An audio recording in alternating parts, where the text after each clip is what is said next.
Hi there, everyone. Namaste. I'm Jill Loftus of Nuit Astrology. Welcome to your planetary energy forecast for the week of December 26, 2022. We're relying on natural light and kitchen light here. My ring light broke, as probably is the case because Mercury is retrograding this week. But let's hop into the astrology and hopefully this is acceptable to you all. So we start off the day, right? We just finished up Hanukkah, finish up Christmas, Kwanzaa begins, and we have the moon in Aquarius. Now, it's going to send a difficult angle over to the Uranus in Taurus, right? And then touch Saturn, right? So a little bit more of a somber kind of holidays, maybe just a little bit more of a difficult energy. And then on the East Coast at 1:19 in the afternoon, the moon is going to void, and it's not going to be touching another planet, interacting with another planet until around 2 in the morning on the next day. So that whole afternoon, Monday, kind of dreamy, kind of floaty. So don't schedule anything really important. Anything you really would need to use your mind to making big decisions. Great for art, great for inspiration, but not for making things stick. All right. Now, the next day on Tuesday, the 27th, we have a Pisces moon sending a nice little sextile over to the Capricorn sun, which I like. I really see that as kind of grounding your intuition. Now, it does square to the Mars in Gemini, so there might be somebody who has a little bit of conflict there, a little bit of like, you're taking your idea, and wow, you can really see how it might work, and then you might get this little pressure, right? But all in all, a good day. And then on Tuesday, the 28th, we've got Venus in Capricorn sending a really nice sextile, a blessing energy over to the Neptune, which is in Pisces. And so this is really inspired, right? The moon is still in Pisces. And as the moon moves through, it's going to send a nice sextile to the Uranus and Taurus, sextile both the Venus and the Mercury, who are traveling really close together in Capricorn, right? And then finish up touching Neptune, right? So kind of a dreamy energy, a kind of creative vibe.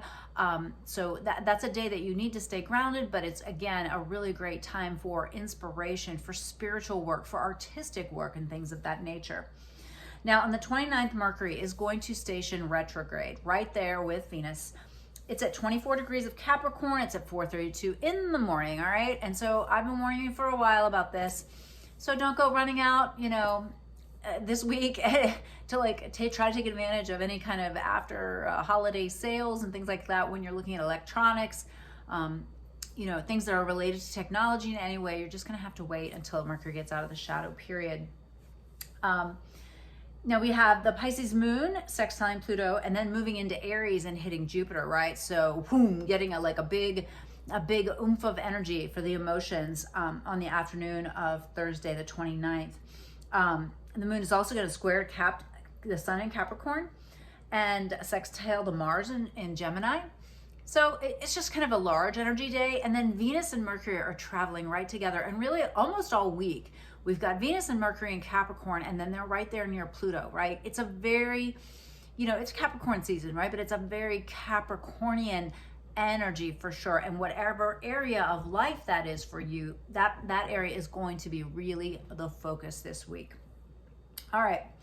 Now, on the 30th, we've got an Aries moon sextile to the Saturn in Aquarius. I like this for problem solving. I like this for intuitive hits on like, hey, wait, this is the direction that we should be moving, right? Remember, Jupiter's in Aries. There to give you some, some blessings as well. New Year's Eve, I've been talking about this. I feel like the caution flag is up that day. The Aries moon is going to go through and square all the Capricorn planets, right? And then Venus is going to come together with Pluto. And that's going to happen right after midnight, but it's kind of a, you can look at this as like catharsis in some ways, but I view it as the goddess being taken into the underworld. And so there could be some heavier emotions, some heavier experiences. Make sure that for your New Year's Eve and first day of the year, that you spend quality time with quality people, right? And so if there are big group events, I need you to have your white light shields up, be very cognizant of what you're consuming, whether it's, things that you're putting into your body, things that you're putting into your eyes, things that you're hearing, right? I mean, it's kind of a dark underworld vibe for that New Year's Eve. And then on January 1st, we have a nice trine from the North Node which is in Taurus, over to the sun in Capricorn. And then the South Node in Scorpio gets a sextile, right? But the sun is also square to the Chiron in Aries. And so it's kind of like, it's really easy to see what's broken and what needs to be fixed, particularly in ourselves. But I'm liking this kind of evolutionary energy related to the nodes getting juiced by the sun. And, you know, be Capricorn about it, right? Be steady, know the rules, play by the rules. You know, even if you just need to know the rules enough to bend the rules, right? Understand how things work and apply yourself. And this will give you a symbolic, wonderful launch into your 2023. Venus starts to get away from Pluto, which is nice, and the moon touches Uranus and Taurus, which can give some intuitive hits, some sparks or surprises, right? But it's a marvelous day for you to take time to do a Maha-Tarka, which we call in Kriya Yoga a great review. It's going through each of the 12 areas of life based on the astrological houses and just kind of assessing where you've been and assessing where you're going. So more information on this is on my blog. I also have a Tarka video up on my YouTube channel, so feel free to check that out. And those of you who are members of Nuit Astrology, thank you for your support. You guys received an in-depth PDF of all the transits of next year, as well as an in-depth written Tarka for all 12 houses. So thank you for your support. All right, I am really hopeful for 2023. There's some evolutionary energy occurring, absolutely true. But those of us who are blessed abundantly need to step up and help those who are struggling in any way that we can. And even if it's just by serving ourselves, helping ourselves, elevating ourselves, that's really how we change the world. So namaste. Thank you so much for watching. Please drop a comment below. It always helps the channel to grow. And stay tuned. Check out the tarot spread. We'll do an Isis Lotus tarot spread to get more information about how we can best high vibe this week. Hi, everyone. Welcome to your tarot spread for the week of December 26th, 2022. So our last week of this year and the first day of next year.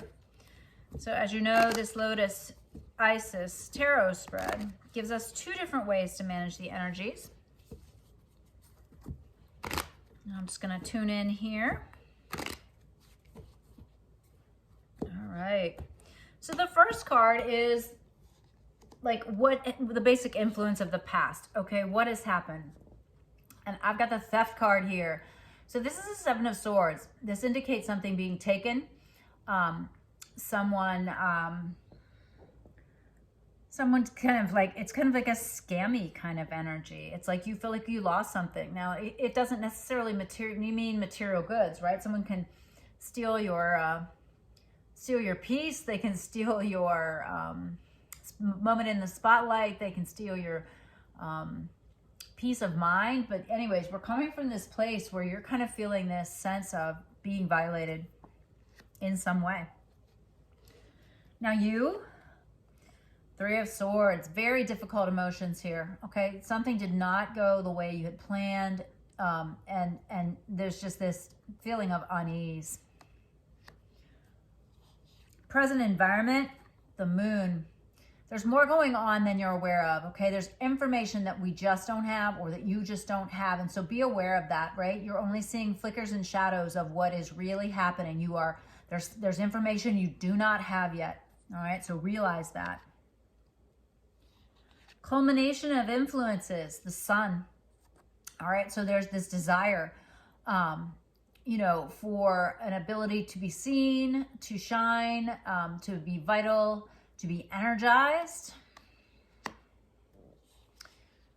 All right, key card of the future is the Emperor. All right, it's up to you to make some hard decisions and to be in charge, right? You can't look around and wait for other people to take care of things. It is up to you. You have to remember you're a manifestor. You have to remember you are in charge of your life. that whatever the set of circumstances you are in now is due to choices you have made in the past, and you need to plan for your future. All right, the opposite forces in play. 3 of Cups, reasons to celebrate, good news, things coming your way that are going well. Other potentiality, Queen of Pentacles. This is you having to make some major financial decisions, maybe decisions around your home. Practical. This is a practical energy. All right. So one of them is a little bit more responsible than the other. The other one is kind of celebrating these, the potent possibilities. And this other one is getting down to business. All right. Near future, key card, Page of Wands. You're going to need to initiate something. Something has to be started. All right. So wherever you're at, whatever the situation is, you need to initiate, and you've got to feel good about it. You've got to feel excited about it. This is not always the most practical approach, but it'll make you feel like you've made some steps forward. All right. Modifiers for that. We got the 8 of Swords, indicating that you're worrying. Okay, why are you worrying? Worrying is like praying for what you don't want to happen. So you need to empower yourself and stop fretting. On the other side, 3 of Pentacles is showing that you're making some progress. Or you'll feel it. You'll feel like you've made some progress. You have to take concrete actions. Devote time and energy to the things that you want. Over here, paired with the 8 of Swords, the worry card, we've got the 7 of Pentacles, which says, yeah, you got what you need now, but what about the future? Okay, this is a card of planning. This is a card of understanding. I'm laying these things in place for an abundant future, and I have to be a little more future-oriented. Paired with the 3 of Pentacles, we have the Devil. So the Devil indicates that there might be some really strong emotions going on here. There could be some deceit, some trickery afoot. You need to be really careful who you trust right now. All right, and then we're going to pair up these last 2 clarification cards, possible solutions and progressions. So over here on this side, we've got the Ace of Pentacles, brand new beginnings. All right, and over with the Queen of Pentacles side, we have the King of Swords. Logic. Logic has got to reign.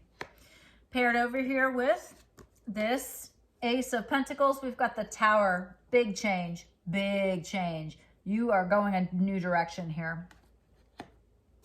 Paired with the King of Swords, Temperance, being balanced and moderate. All right. So 2 distinct ways to work on with the energy, right? But either way, the key is for you to be the Emperor. All right. So you can be the Emperor by kicking back a little bit, enjoying life, noticing how abundant you are, taking an initiation, right, that you may be a little concerned about, but is really future oriented. You've got to start something new. And by making that choice means something else is going to leave, right? It's almost like you're vibing it out. Like it can't, but by starting this can no longer stay in your life. The other way to manage it is to really focus on resources and practicalities, right? Initiating something that you've probably already started or you're just at the beginnings of. But watch, there might be trickery, there might be deceit, there might be people who are not of the highest and best quality that are in your periphery, so be careful. And what you have to do is be very logical about it, right? This is a spreadsheet. I always think of the King of Swords as being like super Virgo energy. But like be large and in charge. Just get rid of the things that you no longer need. Don't throw the baby out with the bathwater, right? Temperance is here. Mercury is stationing retrograde, right? But be balanced about it. But all in all, a really interesting week. This one is the starting card I find to be very intriguing. So I would approach the week with caution, but realize that you are in charge, right? The minute you take 100% responsibility for your life is the minute that you realize you can make changes. And that's it's the blessing, and that's also the tough part, right? It's on you. So this is your week. I hope you found this useful, helpful. I'll see you next time. Bye.